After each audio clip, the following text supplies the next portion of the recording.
So Amanda, thanks for coming out. And what we No, do here is just definitely. casual, and so we're just gonna talk like we're just in the same room. Totally. Yeah. So like, could you just share a little bit about your family's experience, like coming to the states Yeah, and absolutely.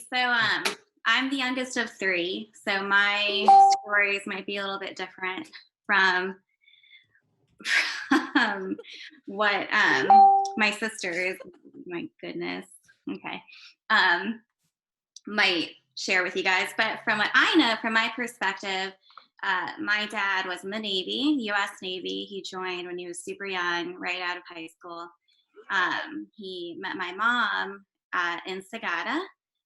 My mom was doing a Cinderella show, and she was Cinderella. And the Cinderella? Wow. story is that my dad snuck into the theater in Sagada and didn't have any money, so he snuck into the theater, saw my mom singing a song. It's the part in Cinderella where she twirls and she's beautiful and she's singing.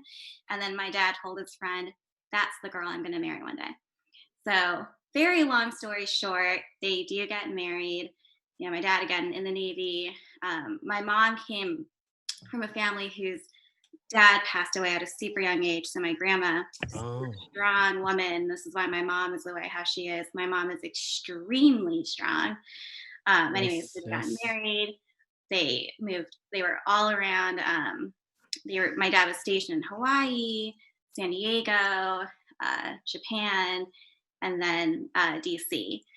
So from that, you know, they had Lonnie during that time, my Mm, sister Jasmine, and then me in DC, and then I got retired here. So basically, very long story short, to where I am now. My dad retired from the Navy, had his own company called Jacer, and they did government contracting. So at a super oh, young age, yeah, I was around that entrepreneur energy for as long as I could really remember. I mean, as soon as he retired, he worked for Northrop Grumman. And then after Northrop Grumman, he just went straight into opening up his own company. And it was pretty successful. And it was, one of the times that I remember the most is when 9/11 happened. mm, yeah. His office was right, it overlooked the Pentagon, super close to Whoa. it. And yeah, so it was a really crazy time. I mean, government contracting is still booming, and Yeah. again, being around the energy was amazing. So because of that, they opened up another business.